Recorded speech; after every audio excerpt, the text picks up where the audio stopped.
Damp cedar needles muffled Deputy Brian Salgado's boots as he followed K9 Ranger off Wildwood Trail. Dawn light bled through Douglas fir columns. Mist clung to the understory like breath on glass. Ranger's nose snapped down near a half-buried phone, rose gold iPhone. Spider web screen, flashlight still pulsing a pale SOS. Salgado's pulse spiked. Need CSU at milepost 9.2. Probable missing person property. He breathed into his mic.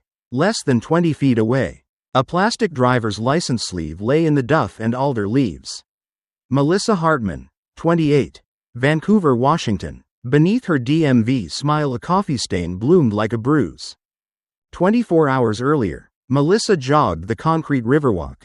Neon shoes flicking fog. Spotify fed her a 2000s pop playlist. She ran past the Grant Street Pier. Waved at the same elderly couple walking their corgi. And texted her roommate, 6-miler. Wish me luck. Don't let the espresso burn. At 8:15 she should have returned to grind Ethiopia Sidamo beans for the Saturday rush at Third Wave Roasters. She never signed in. The line at the coffee shop snaked to the door. Co-owner Ben Lavoie tamped espresso. Scanning the entry for his star shift lead. Melissa's apron hook still hung on locker number 3. Keys dangling. Ben fired a quick Slack ping. Then a voicemail. 3 unanswered hours later he messaged her father. Retired Coast Guard officer Daniel Hartman. Daniel's fingers drummed the kitchen island while Melissa's mother, Patty, replayed voicemail number 6. Patty's voice cracked. She never ghosted us, not once since she studied abroad in Tokyo. Daniel phoned Clark County Sheriff. Deputies suggested a 24-hour wait. Daniel didn't. He logged into Melissa's iCloud. Triggered, find my last ping. 3:12 a.m. GPS blur on NW 53rd Drive, Forest Park's edge across the Columbia River. Daniel's gut tightened. He'd commanded search and rescue drills along the very ridge. Detective Serena Vicente at the Portland Police Bureau's Missing Persons Unit scanned the Hartman's printouts, iCloud map. Screenshots of Melissa's Instagram story from midnight. A boomerang of city lights captioned, "Spooky karaoke night at Coffin Club Bat." Vicente's partner, Detective Jason Fan, cross-checked Uber data. Melissa hailed a rideshare at 1:07 a.m. pickup location, Coffin Club. Drop-off, NW Thurman and Aspen. 2 blocks from the lower Maclay trailhead into Forest Park. That's where the Kyron Horman search grids ended back in 2010. Fan muttered. Vicente called the Bureau's search and rescue coordinator. By 6 p.m., volunteers combed switchbacks under sodium vapor headlamps. Searchers found nothing until Ranger's sunrise discovery. Phone, ID sleeve, and an ominous shape 15 yards uphill. Melissa's Fitbit strap. Snapped. Crimson flecks dried in the jag buckle. By Sunday, news broke. Catu 2 led with "Barista vanishes in Portland's Forest Park." Patty's tear-lined plea aired nationally by evening. "Lissy, if you see this, baby, text me any word, any emoji. We just need to hear your voice." Monday morning, 6 of Melissa's friends received messages from her number. Need space. Offline retreat TTYL. Phone dying. Please don't call. The syntax was off, capitalization sloppy. Melissa never used the camp emoji. Group chat lit up. Whoever typed this isn't Mel. Ben agreed. Vicente subpoenaed tower dumps. The texts pinged from a cheap prepaid SIM inserted at 4:03 a.m. Sunday, after the phone was logged into evidence. Someone cloned her number. Reviewing Melissa's Venmo ledger, Fan noticed a payment Friday night. Melissa to, at Luke-Everett, karaoke bet. You owe me next round, $20. Luke Everett, 30, freelance fitness trainer, SE Portland. Clean record except for a 2019 misdemeanor assault plea bargained down to disorderly conduct. Instagram showed Muay Thai sparring clips. 6'2", 210 pounds. Melissa's roommate confirmed Luke bought her IPA at Coffin Club and walked her to the Uber. Monday afternoon, Vicente and Fan met Luke in Ladd's Edition Rose Garden. His hands chalked from bouldering. He claimed he parted ways outside the club. Said she seemed tipsy but okay. His alibi. Climbing gym from 1:30 to 3 a.m. No cameras. It's keycard entry. But I went solo. Vicente noticed fresh scratch marks on his right forearm. Luke called them hangboard burns. No arrest yet, but a knot of unease tightened around Forest Park's moss-dark silence.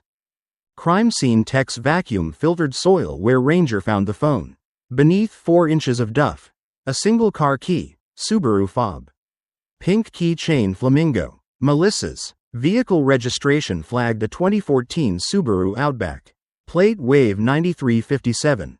Bolo issued. At 9:12 a.m. An ODOT camera caught an abandoned silver Outback on Washington 14 Scenic Highway. Milepost 68, overlooking the Columbia Gorge, hood propped. Driver's door swung open like a broken jaw. Fans' knuckles widened on the steering wheel as sirens wailed eastward. Luke Everett's Subaru idled at the pullout on Highway 14. A lonely splice of asphalt high above the Columbia. Interstate semis thundered across the river, their Doppler growl echoing off basalt cliffs. Detective Jason Fan shifted on the balls of his feet, breathing sage and diesel while a forensics tech snapped photos of the Outback's hood. Still warm enough to halo breath in the morning chill. The driver's seat was raked back. Interior slick with a mist of glass cleaner that stung the nostrils. Someone had scrubbed hard, leaving swirl marks on the touchscreen and steering wheel spokes. Fan popped the rear hatch. No spare tire, no jumper cables, only Melissa Hartman's canvas grocery tote and a torn sheet of butcher paper flecked with what looked like drying yogurt but smelled like bleach. Back in Portland, Patty Hartman stared at the red live feed dot in the corner of a Catu studio camera, voice trembling as she told anchors the story of her daughter's first solo backpacking trip at 15 and how Melissa always texted, got signal, from every summit. Producers cut to drone footage of Forest Park's endless green quilt while a Chiron scrolled tip line 503-823-3333. The clip metastasized across Twitter. By lunchtime #Find Melissa trended nationwide. Nested between celebrity gossip and playoff memes, Vicente watched the surge on her phone from the conference room, knowing each retweet meant fresh calls, fresh cranks, fresh dead ends. Luke's alibi collapsed before dinner. The climbing gym's security vendor, pressed for a manual review of raw server footage, produced a gap.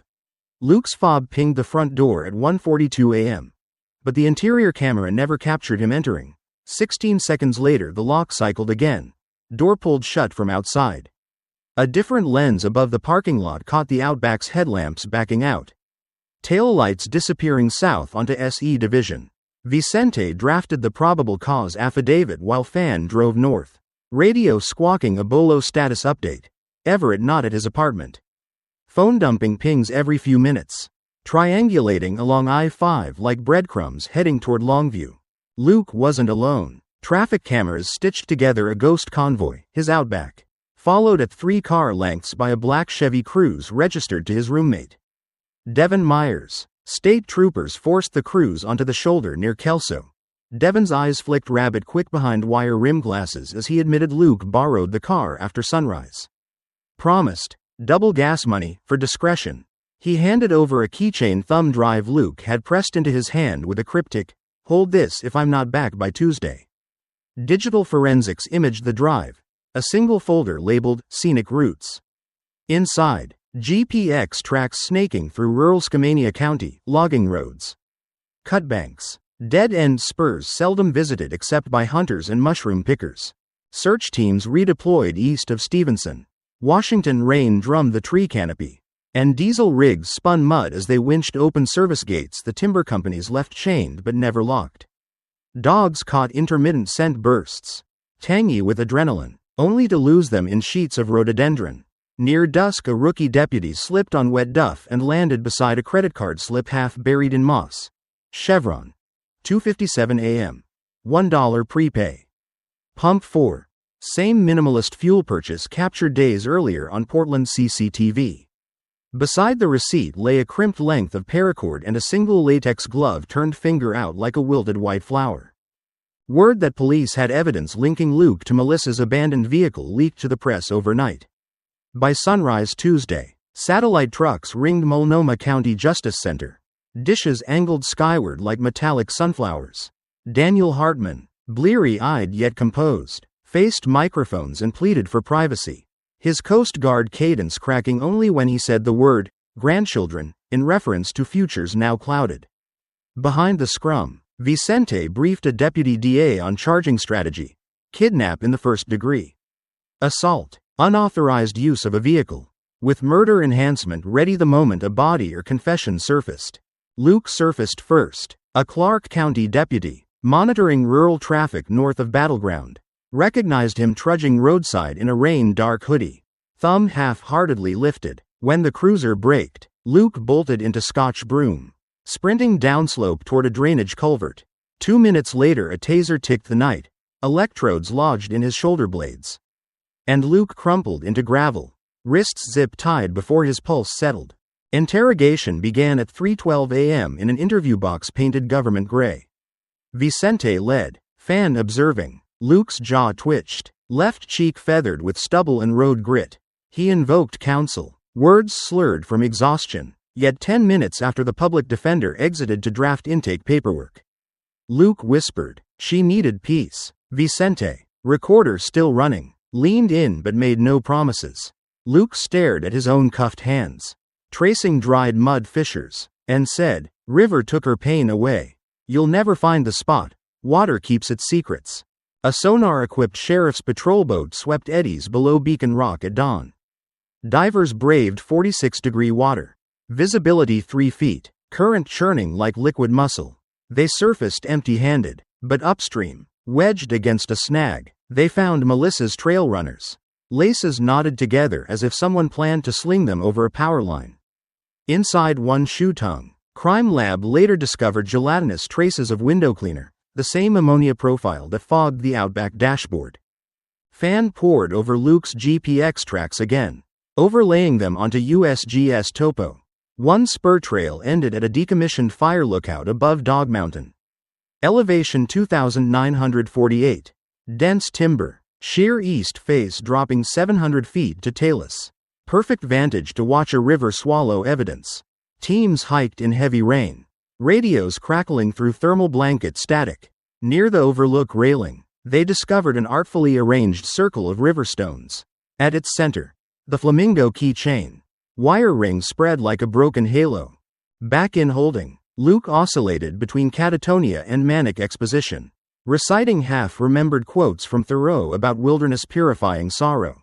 Public defender sighed, conceding competence exam might be inevitable. Vicente felt fury coil behind her ribs. Melissa's phone had been cloned, her car sterilized, search grids manipulated. Nothing suggested psychosis, only meticulous predation. She walked the corridor to property, signed out the thumb drive map, and slid printouts under the nose of Luke's lawyer. 31 coordinates, each a scenic overlook or secluded trailhead.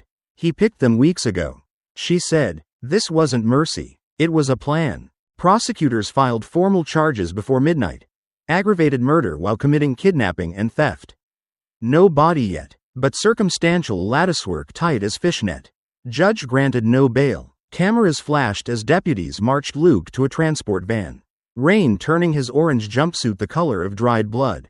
Forest Park remained cordoned, caution tape fluttering like monastery prayer flags. Volunteers left candles at the lower Maclay trailhead, flames shivering under mason jars. Patty knelt, whispering lullabies she once sang when Melissa fought childhood fevers. Across town in a steel-lit evidence bay, Vicente watched a lab tech photograph the butcher paper scrap. Under blue-white ALS, letters bloomed through the bleach smear, block capitals gouged by a Sharpie nib. "I win." The Subaru was impounded and dissected under the bright white hum of the Multnomah County Crime Lab. 2 forensics techs in Tyvek suits peeled away layers of the vehicle like skin, cataloging every fiber, smear, and hair. On the passenger seat, wedged between upholstery seams, they found a single gold earring with a tiny opal stone. Melissa's roommate confirmed it was part of a pair she wore on Friday night. In the trunk, UV light revealed faint handprints on the interior roofliner, too faint to lift prints, but visible enough to suggest panic. Flailing, the blade came next. Tucked in the spare tire compartment beneath a molded foam insert was a ceramic paring knife with a snapped tip. Its edge dulled. Luminal treatment fluoresced light blue along its serrated edge. A second swab tested positive for blood. Forensics confirmed what detectives already feared. It was Melissa's DNA. The search for her body now turned from hope to inevitability. Detective Vicente sat across from Luke's public defender in a windowless legal conference room at the jail. "You said he's talking again?" she asked. The attorney, a young man named Jared Levinson with tired eyes and a crumpled tie, nodded. "He's not coherent, but he's not silent. He's obsessed. Keeps asking if rivers wash away sin." Vicente said nothing. Instead, she passed across a manila folder containing the final cell tower triangulation from the thumb drive's GPS data. Levinson flipped it open, exhaled through his nose. "Dog Mountain? 3 visits in 4 weeks. He was planning this," Vicente replied. Authorities rerouted their resources from the river to the cliffs. A joint task force with Skamania County Search and Rescue launched pre-dawn, winding up the trailhead toward the Dog Mountain overlook under graying skies. The air was thin, charged with static. Rain fell intermittently, mist seeping into bootlaces and field notebooks.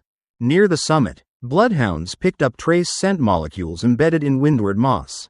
50 feet down a slope of shattered basalt, wedged beneath a fallen fir, they found the body. She was clothed in only her sports bra and jeans, one shoe missing, the other still laced and limp on her right foot.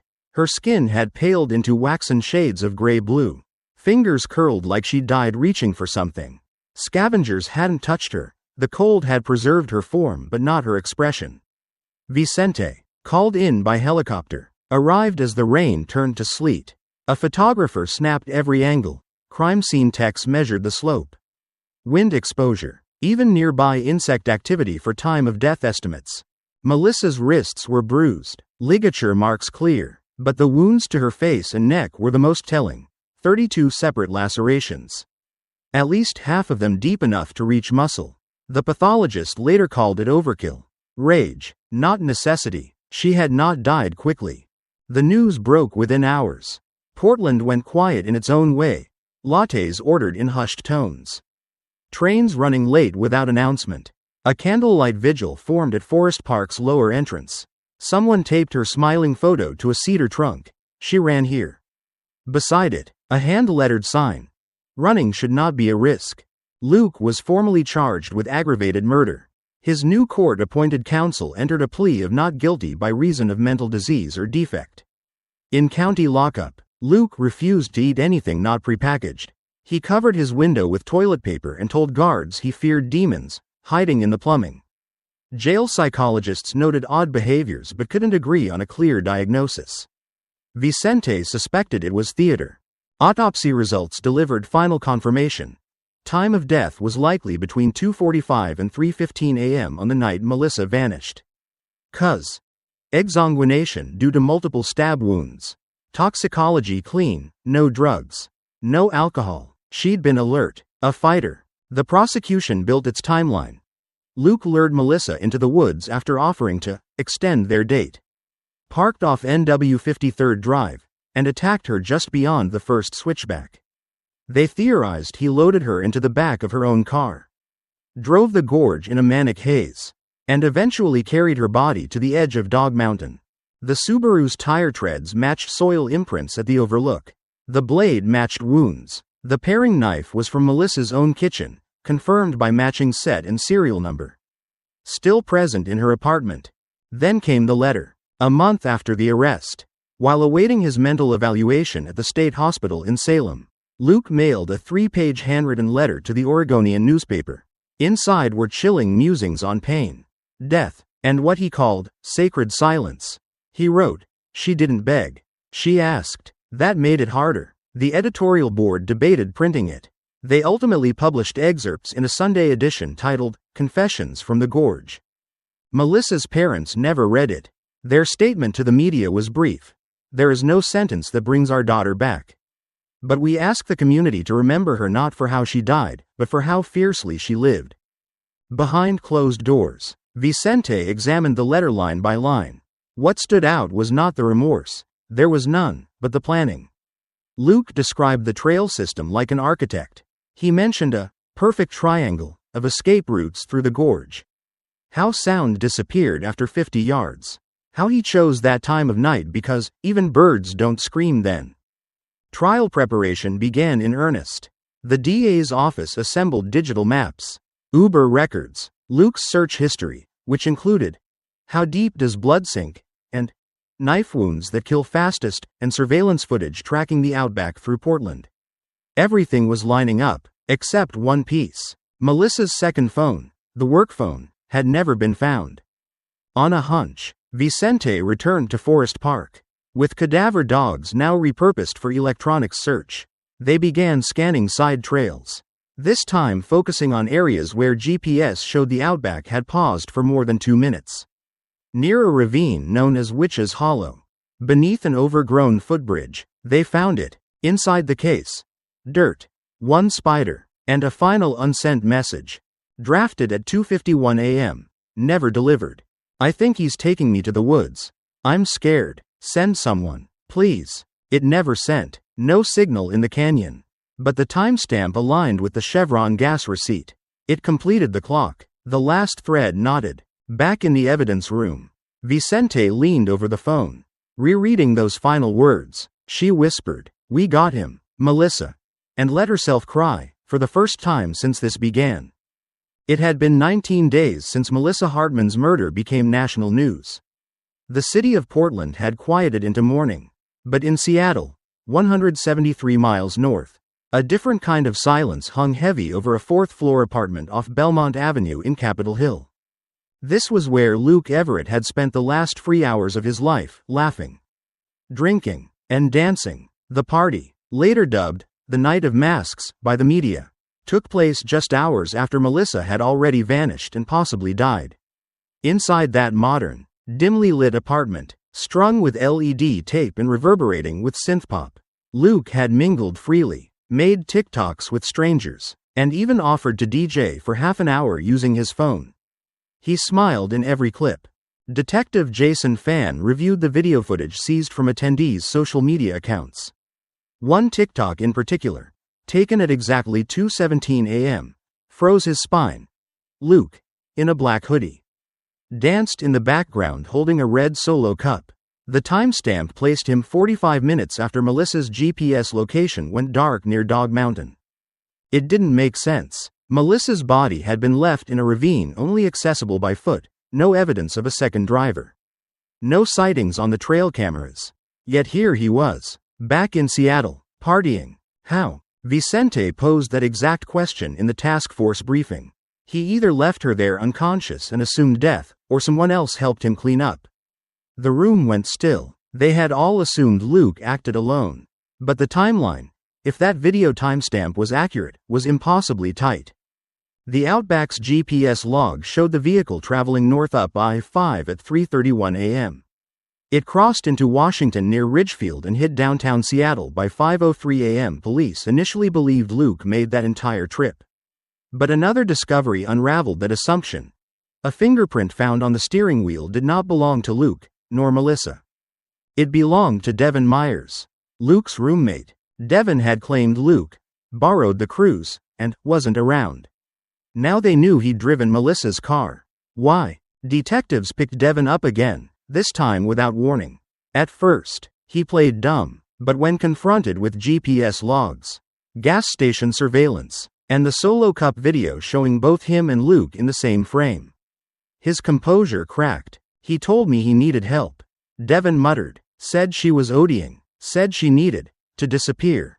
He didn't know Melissa was dead, he claimed. Luke had offered him $3 cash to drive the car north and ditch it.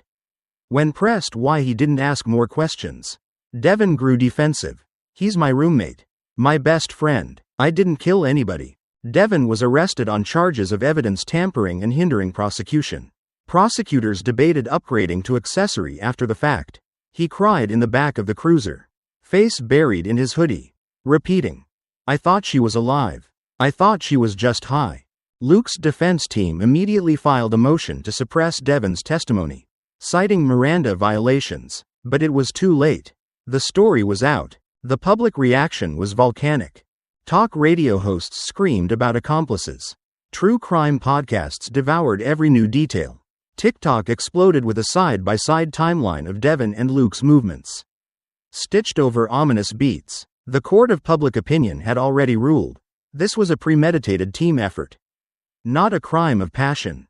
Meanwhile, Vicente returned to Seattle. She wanted to know more about that party, who threw it, who Luke spoke to, and whether anything he said that night hinted at what he had done just hours before.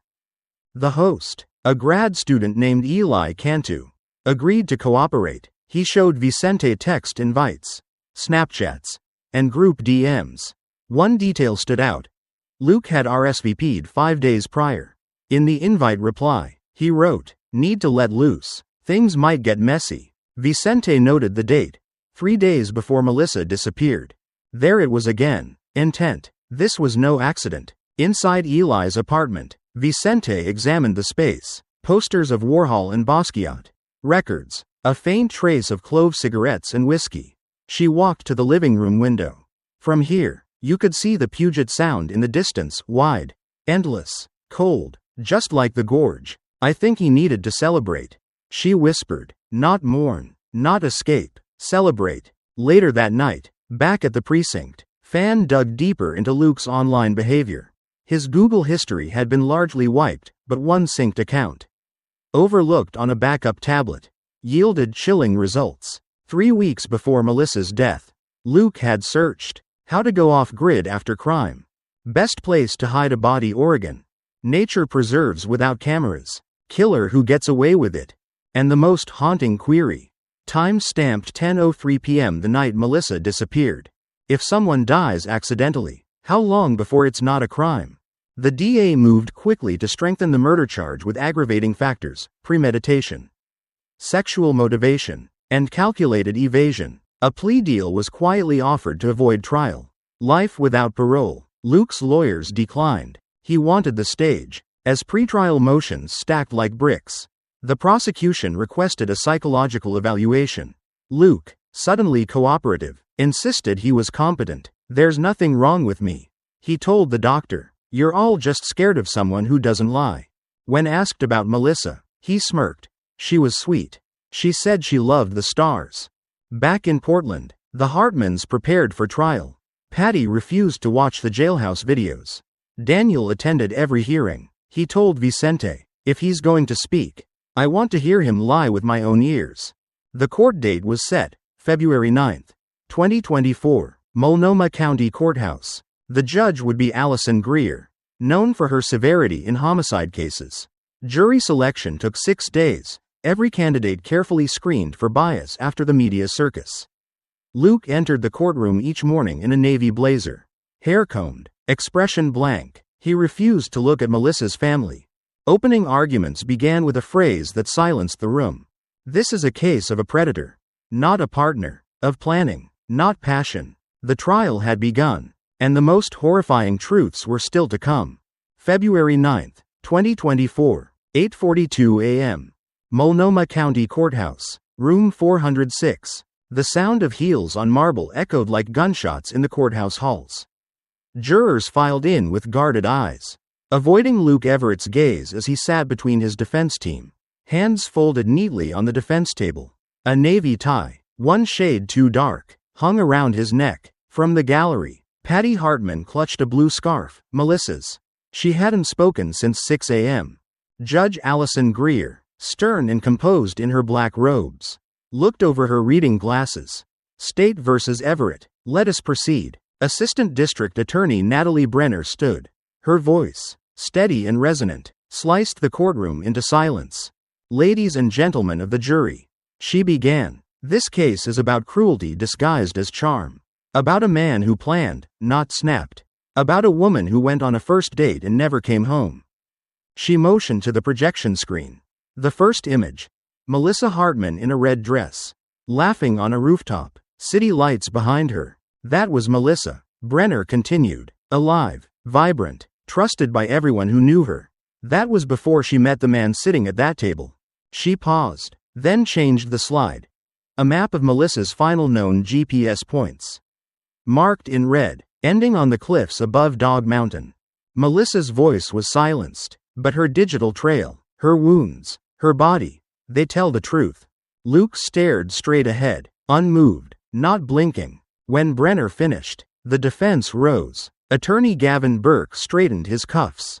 His tone was cool, collected, confident. "This is a tragedy," he began. "No one in this room disputes that.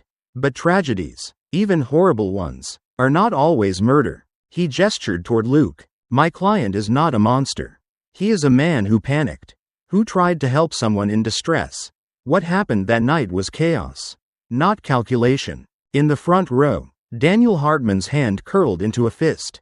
"Melissa died," Burke continued, "but not because Luke wanted her to. He tried to save her. The state will spin a story, but we ask you to look past emotion and look at the facts." Then came the witnesses. First, Melissa's roommate, Tina Alvarez, gave quiet, composed testimony. She described Melissa's cautiousness, how she never got into cars with strangers, how she always shared her location with friends. "Did she ever mention feeling unsafe with Luke Everett?" the prosecutor asked. "No," Tina said, "but she said he was intense, that he got weird when she didn't text back fast enough."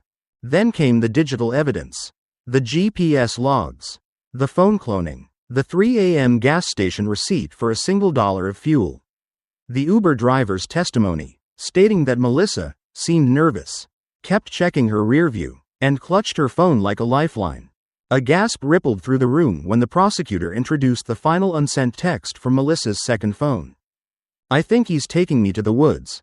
I'm scared. Send someone, please." It had never been delivered, but the timestamp was enough. 2:51 a.m. Then came Devin Myers, dressed in county orange, hunched and hollow-eyed. He took the stand under subpoena. His voice cracked as he admitted, "I didn't know she was dead." Brenner pressed him. "You drove her car. You wiped it down. You hid her purse." "I didn't think. It was my friend. He said she was high. I thought I was protecting him." "Would you have helped if you knew she was dead?" Devin stared at the floor. "I don't know." Next came the forensic pathologist. Calm, clinical, brutal. 32 stab wounds, she stated, many to the face and neck, several defensive. The victim was conscious for at least the first phase of the attack. Would these wounds be consistent with self-defense by the defendant? No, the doctor replied. The attack was one-sided, prolonged. It showed rage, not panic. Then the state rested. The defense began their case with one witness, Luke Everett. He walked slowly to the stand. The courtroom seemed to hold its breath. For the first time since his arrest, he was going to speak on the record. His attorney began soft. "Mr. Everett, did you kill Melissa Hartman?"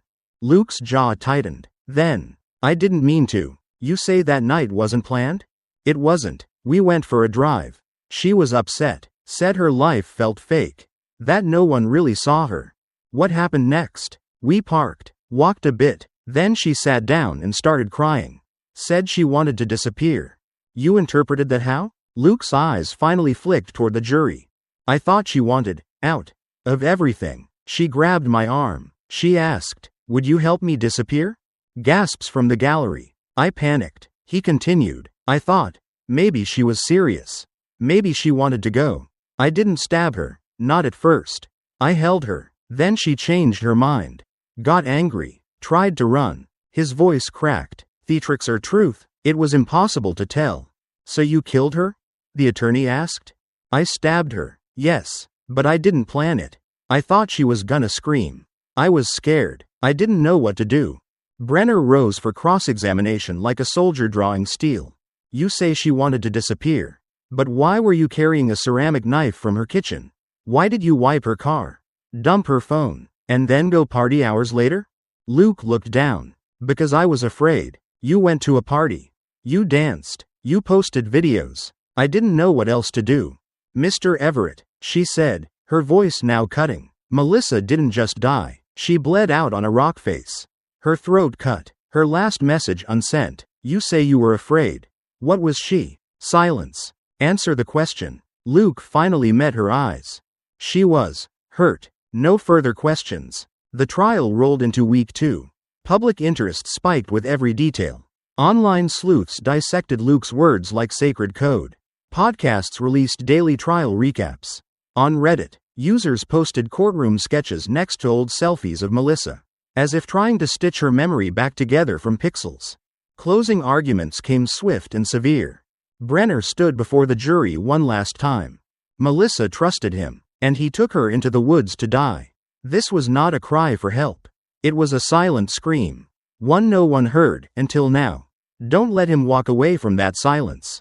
Burke responded, grasping for reasonable doubt. He panicked. He didn't plan this. He made mistakes, yes. But murder? That requires intention. You cannot convict someone based on rage alone. The jury filed out. 12 people. One verdict. They took less than 4 hours. Verdict. Guilty. Aggravated murder. Life in prison without parole. As Luke was led away, handcuffs clinking, he looked once more at the Hartmans. Daniel didn't blink. Patty turned her face into her scarf. Vicente exhaled, for the first time in months. Fan rested a hand on her shoulder. Outside, the air was gray and still. The press swarmed the courthouse steps. But in the trees across the street, 2 birds sang from opposite limbs. Winter was softening, and Melissa's voice, silent no more, had been heard. A month had passed since the verdict. Luke Everett now lived in a 6 by 8 foot cell at Oregon State Penitentiary in Salem. The door clanked shut at 6 a.m. and opened for 20 minutes of yard time. No phone, no internet, no interviews, no more stage. But the echoes of his violence hadn't faded. Detective Serena Vicente stood beneath a black fur canopy on Dog Mountain again, only this time. The air wasn't humming with urgency. There were no forensic teams, no search dogs, just her field notebook, and the quiet ache of things unresolved. Even after a conviction, something kept pulling her back here. The cliff's edge was cordoned off now, Hartman Point, as hikers had begun calling it online. Often unknowingly, some posted photos there, filtered and cheerful, others left flowers tucked into the railings. But something was still missing. Melissa Hartman's second phone, the one used for work, had yielded that final unsent message, but its contents had suggested something more. Vicente flipped open the case file again. Send someone. Please. That second sentence had always bothered her. It wasn't directed at a friend. It was a formal, desperate plea. Not, help me, not, call 911, but send someone. It sounded like she was speaking to a system. Or trying to. She returned to the Subaru's recovered items. Tech logs. Device syncs. There it was. A backup autosync to Melissa's Google Drive. Triggered at 2:49 a.m. The final file? A recording. No one had opened it. Not in court. Not in trial prep. The file was corrupt when recovered. Unreadable under normal audio software. Vicente sent it to an FBI audio lab in Quantico. Weeks passed. On March 21st, an encrypted email arrived with the subject line, "Reconstructed audio, Hartman incident." She closed her office door, locked it, and hit play. The recording was scratchy, marred by wind and footsteps. But Melissa's voice broke through. Calm, restrained, urgent. "This is Melissa Hartman. I'm in the woods. I think I'm being followed. If anyone gets this, please tell my parents I'm okay right now. But I'm scared. The man I was with, Luke, he's not who I thought he was." Rustling. A pause. "He keeps changing the plan. I think he's on something. He said we were going to see stars. But I think he means something else." Silence again. Then a gasp. "He just took my phone." Then static. Then silence. Vicente played the audio 3 more times. She forwarded it to no one. Daniel Hartman sat on the back porch of his home in Vancouver, staring out at the Columbia River. Spring was coming. The breeze was warmer. His hands wrapped around a thermos, though he hadn't sipped from it in 20 minutes. Serena sat beside him. "I wanted you to hear this," she said gently. She played the audio from a secure tablet. Melissa's voice emerged from the machine like a ghost stepping out of fog. Daniel didn't blink. He listened. Every word. When the tape ended, he nodded once, tightly. "She was trying," he whispered, "right up until the end." Patty came to the doorframe, not stepping out, but listening, silent. When it finished again, she simply said, "She deserved better than a courtroom headline. She deserved everything." Daniel replied. They didn't speak again for a while. In Salem, Luke Everett received a letter with no return address. Inside was a copy of a news article, Oregon Trail renamed to honor murder victim. Below it, a postscript handwritten in careful block letters.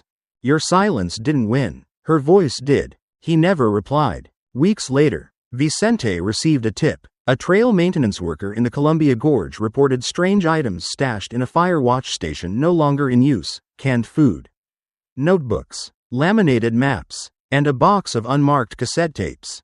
Inside one notebook, GPS coordinates, journal entries about control, ritual, and perfection through disappearance. It was Luke's handwriting. He had planned more than one. Each page documented trail systems across the Pacific Northwest. One section simply read, April 2024, try again. Avoid cameras. No phones. Vicente closed the book and slid it into evidence. He hadn't been hunting just once. Melissa wasn't supposed to be the only one. This was only chapter 1 in his mind. But now, it would be the last. Melissa Hartman's memorial was held on a clear Sunday in late April. Over 300 people gathered in Forest Park, where volunteers planted dogwood trees and placed a bench near the original trailhead. Beneath it, a plaque, in loving memory of Melissa Hartman. A voice that should have been heard. A light never meant to fade. Tina Alvarez spoke. Daniel read a poem. Patty simply cried, unashamed. No one mentioned Luke Everett. He had taken enough already. As the crowd dispersed, Vicente remained. She sat on the bench, notebook in her lap, listening to the forest breathe. She had one last page left. She wrote. Melissa ran. She warned. She fought. But more than anything, she mattered. And now everyone knows it. She closed the book and let the silence settle. Spring had fully arrived in Oregon. But inside the evidence archives of the Multnomah County Sheriff's Office, the air was stale and dust-sweet. Trapped in the fluorescent half-light, Detective Jason Fan stood in aisle 9B, rubber gloves creaking as he pulled down a storage crate labeled Case Number 1611F, Unsolved, Columbia Gorge, 2016. Subject: Rowena Blake, age 26, status: missing, presumed deceased. Fan didn't believe in patterns, he believed in proof. But something about the fire watch station cache recovered after Luke Everett's conviction wouldn't leave him alone. It wasn't just the planning. It was how specific it was. Inside the notebook, under a heading that read, Old Ghosts, Luke had scrawled one word in all caps. Rowena. Vicente had never heard the name. But when Fan searched the database, the old case file surfaced. Rowena Blake vanished in August 2016 while hiking alone near Cascade Locks. Last seen fueling up at a Shell station in Hood River. Her car was later found at the Eagle Creek trailhead. Keys in the ignition. Windows rolled down like she meant to return. But she never did. Only her backpack turned up, floating in a runoff pool 2 weeks later. Inside it were her wallet, phone, battery dead, and a trail map circled in red ink. Search teams found no blood, no clothing, no remains. After 90 days, she was declared presumed dead. The original investigating officer had retired. The case had gone cold. No suspects, no motive, no closure. Now, in a psychopath's cache of future victims, her name reappeared. Vicente sat with Fan in the conference room. Files and crime scene photos spread between them. Rowena's face stared up from a DMV photo. Dark curls, dimples, almond-shaped eyes that seemed to squint slightly, like she was caught mid-laugh. She'd been a school teacher, single, loved photography. One friend described her as pathologically optimistic. Vicente tapped the top right corner of one photo, a trail junction marker covered in moss. This was 300 yards from where her pack was found. Look at that symbol. Fan squinted. A small white triangle had been painted faintly on the post. It didn't match any Forest Service marker. Vicente rose. Check this out. She pulled the cache notebook from the evidence bag and flipped to a torn page showing a crude map. The same triangle appeared next to a set of hand-written coordinates. They matched the marker's GPS. Luke marked this, she said, almost to herself. 7 years before Melissa. Fan exhaled. Slow. You think he was active back then? I think, Vicente replied. We've only scratched the surface. A week later, With a renewed warrant in hand, the FBI was granted access to Luke Everett's childhood home in Ashland. He hadn't lived there in nearly a decade, but his mother still kept a storage shed filled with boxes labeled Luke's books and college stuff. Inside one water-stained box, beneath textbooks and martial arts certificates, agents found 2 Polaroids. Both were time-stamped, August 3, 2016, both taken near a cliff edge at sunset. The first showed the Columbia River, golden light turning the water to fire. The second, a woman's silhouette, facing away, her curls unmistakable. Rowena Blake. Analysis confirmed the camera used was the same model later found in Luke's Seattle apartment. Luke had been there, he'd met her, and now, he had her name in a murder planning notebook, years later. But what happened in between? FBI profiler Dr. Avery Quinn reviewed both the Melissa and Rowena cases. Her summary was chilling. This is the work of a spatially organized offender. He plans, stalks, and rehearses. Melissa was not his first. She was simply the first to be found. She underlined one more sentence in her profile summary. Killers like Luke often escalate, but they don't always stop. If Rowena was his first, there may be others. A full-scale review was launched into missing persons reports across Oregon and Washington over the past 10 years, focusing on women ages 20 to 35. Hikers, solo travelers, or those reported missing in proximity to trailheads. 6 names emerged. 3 stood out. Case 1. Aaron Whitaker, age 29, disappeared in 2018 while camping solo in the Willamette National Forest.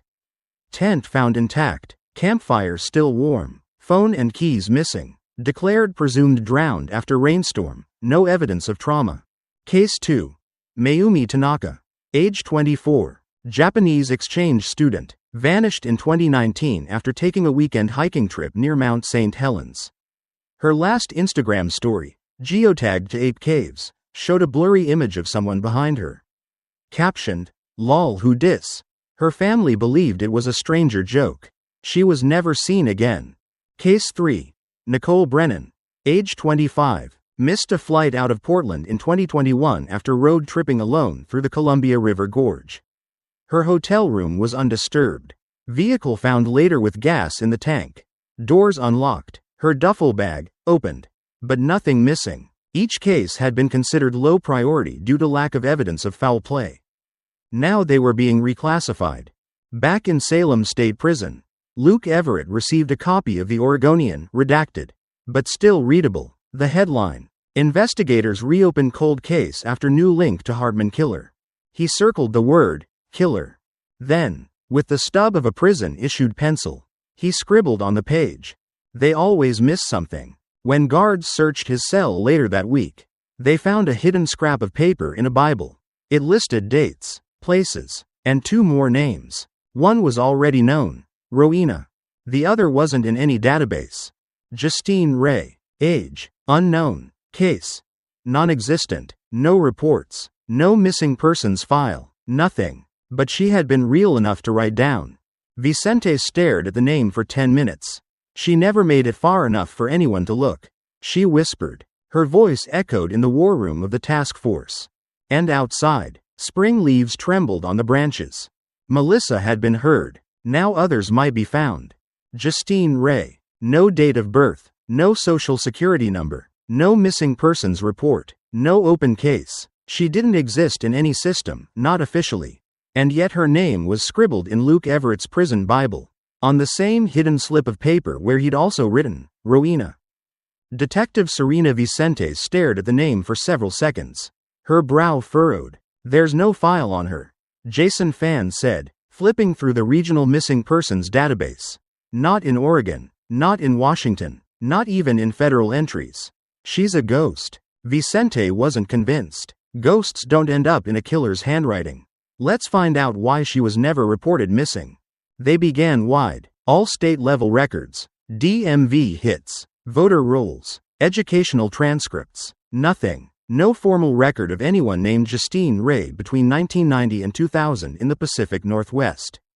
So they went smaller, more granular. A local clinic in Hood River had one lead, a 2015 intake form. Patient listed as J. Ray.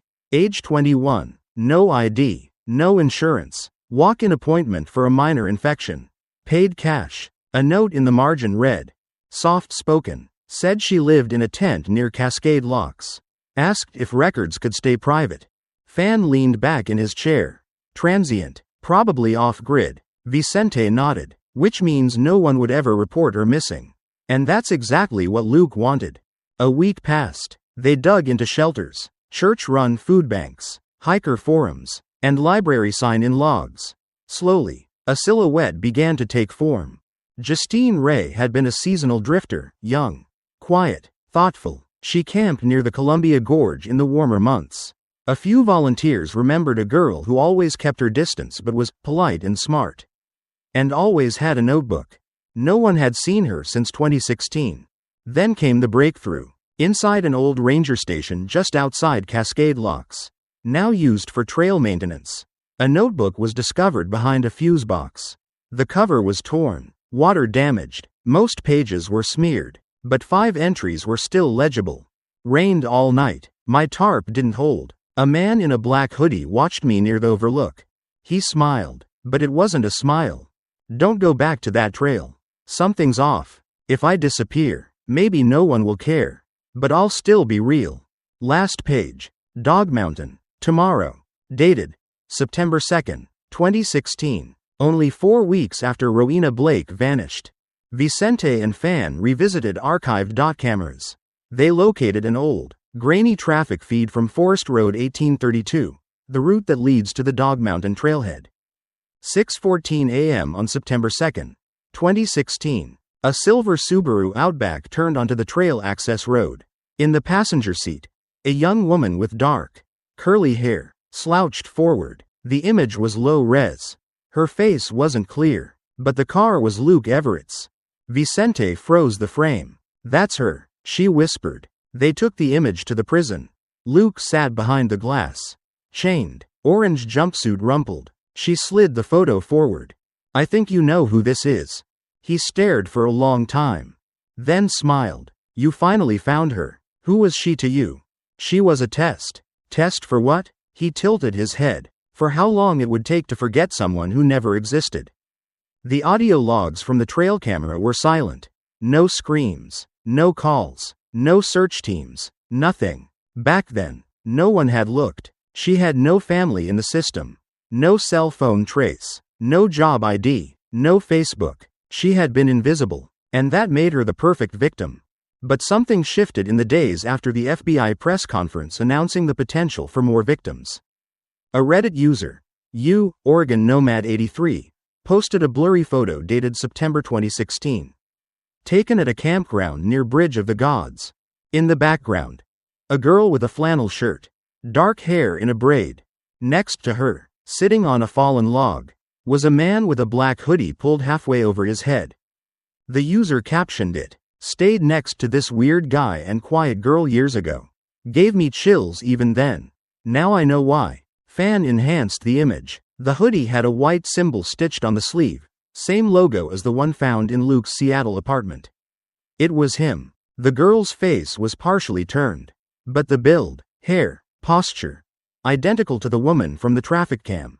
Justine Ray. Vicente stared at the photo and whispered. She was real. They pulled campsite logs from the area. No registrations under her name. But one name stood out. L. Everett, misspelled, paid in cash. One night, September 1st Street, 2016. Same day as the Reddit photo. He had camped with her.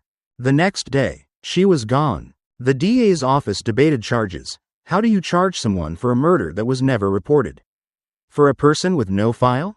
But Vicente didn't care about legal strategy. She wanted her name back.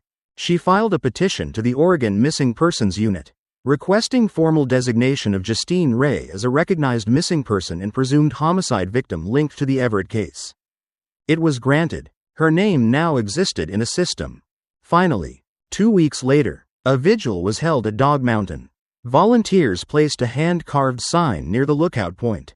For Justine Ray, she didn't disappear. We just didn't look hard enough. Vicente stood in the back, arms folded, heart heavy. A small group of hikers placed wildflowers at the foot of the sign. Someone tied a small notebook to the post with twine. Its first page was blank. A pen rested beside it. One woman wrote, "If anyone sees this, I remember her. I passed her on the trail. She smiled at me." That one sentence did more than any courtroom could. It proved she had been seen. Back in the prison, Luke was told about the vigil. He chuckled. All this for a ghost? The guard who handed him the newspaper didn't reply. He just walked away, leaving the door to slam behind him. In most cases, justice wears a robe and speaks through a verdict. But for Justine Ray, and the other women whose names were never known, there would be no jury. No witnesses, no dramatic cross-examination. There would be no trial. There was only silence. And silence doesn't convict. Detective Serena Vicente stood in front of a whiteboard inside the Multnomah County Major Crimes Unit. On it were 3 names: Rowena Blake, Justine Ray, Nicole Brennan, all presumed victims of Luke Everett. All still legally unresolved. No bodies, no charges. Assistant District Attorney Natalie Brenner tapped a pen against the edge of a file. "We can't try what we can't prove. Melissa Hartman? Open and shut. But these others, the DA's office won't move forward with murder counts without remains or a confession." Vicente replied, her tone sharper than usual. "We don't need a conviction. We need acknowledgement. Otherwise, he wins again." "I agree," Brenner said, "but what you're talking about isn't law. It's something else. It's accountability." Luke Everett knew what the justice system couldn't do. That was his final game. His trial was over. His appeal window was closing. But in his cell in Salem, he began to write again. Not letters to friends, he had none. Not a manifesto. Just pages of names. Fake names. Real names. Half names. He mailed them to random addresses. To newspaper tip lines. To detectives on the case. Each letter was vague and disturbing. One read, "She was red-haired. Montana. Near the gorge. I think her name started with K." Another, "They wanted to disappear. I helped them. Isn't that mercy?" Each one was postmarked from inside the prison. Each one signed with a crude drawing. A triangle with a dot in the center. The same triangle found near the trail where Melissa died.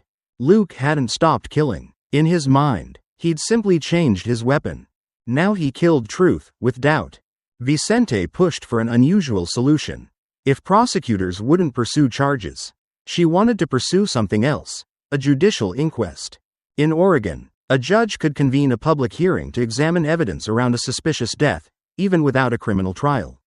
No verdict, but an official finding. It would be symbolic, but sometimes, symbols mattered. The DA's office hesitated, until Patty Hartman wrote a letter. "To whom it may concern. I know the law doesn't move on what might have happened. I know the burden of proof is high. But I also know what a mother feels.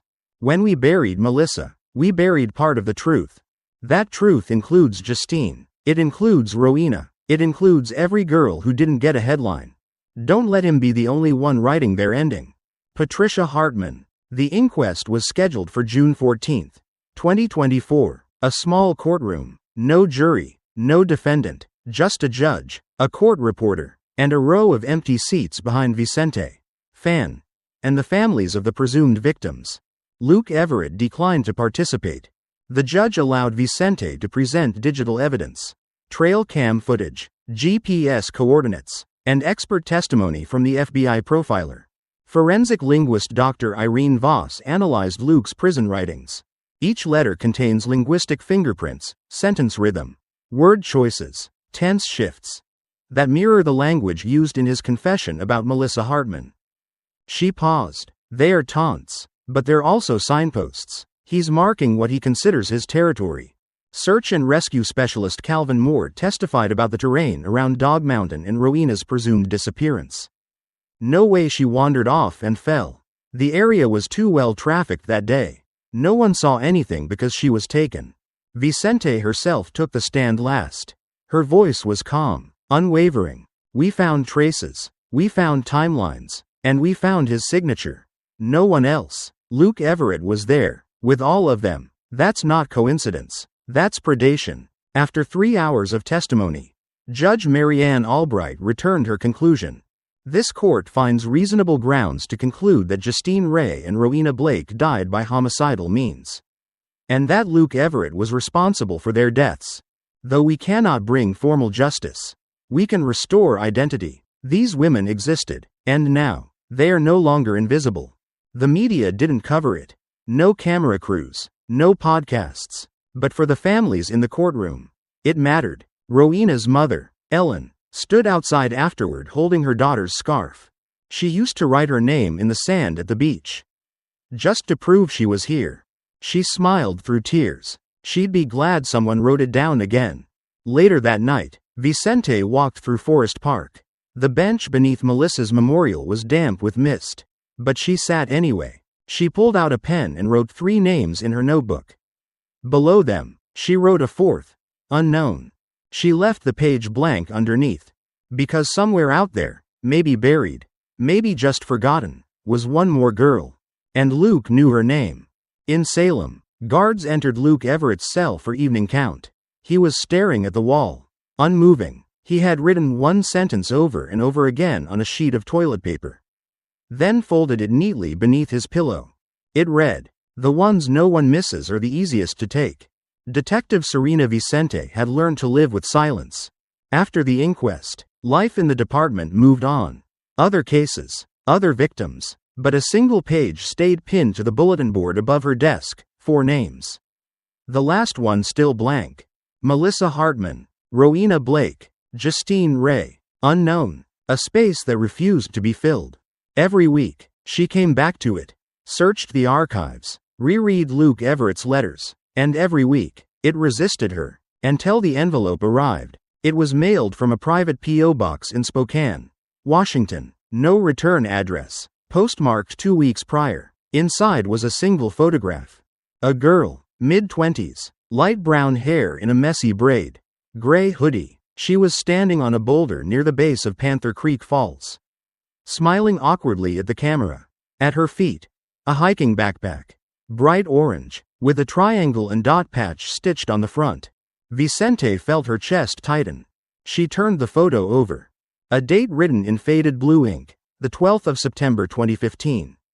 A name, Allison Vereen. A note, "You missed one." There had been no reports of an Allison Vereen missing from the area in 2015. No national database entry, no obituary, but a week later, Fan located a community college transcript under that name from Spokane Valley. Last class attended, fall quarter 2015. Withdrawn with no explanation. Then he found a Facebook page. Last post. Headed to Oregon for a solo retreat. Disconnecting for a while. Wish me luck evergreen tree biceps. Dated, September 10th, 2015. 3 days before the photo. There were no posts after that. Vicente and Fan took the photograph to the FBI's regional unit. Digital forensics confirmed the photo had been taken on a Canon EOS 40D, same model as one recovered from Luke's Seattle apartment. Matching metadata from the Polaroids of Rowena.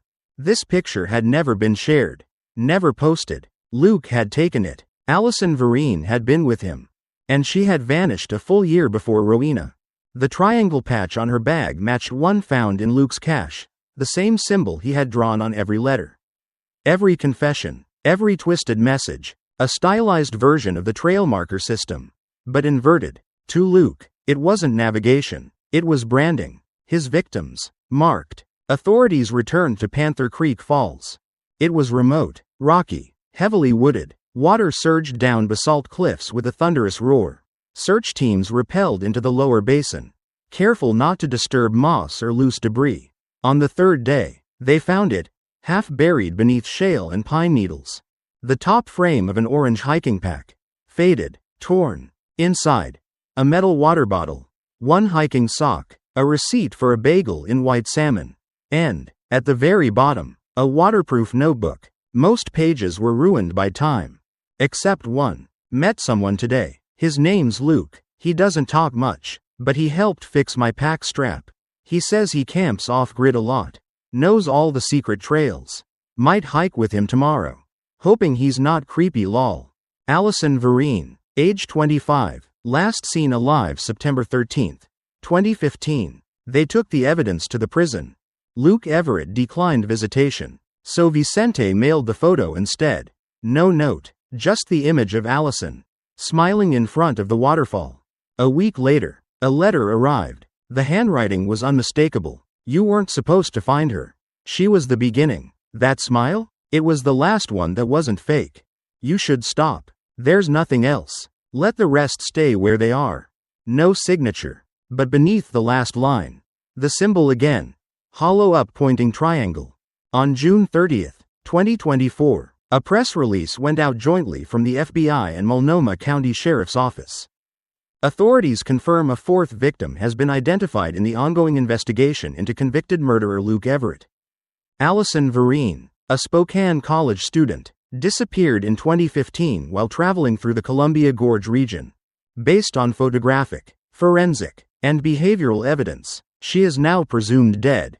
A new multi-state task force will be formed to investigate additional potential victims connected to this case. At the vigil held at Panther Creek Falls, a simple wooden sign was placed by the edge of the trail. In memory of Allison Vereen, 1990 to 2015. The beginning no one saw. Vicente stood off to the side, arms crossed, watching as strangers laid wildflowers on the earth. Daniel Hartman was there too. He leaned beside her. You going to fill in the fourth name now? He asked.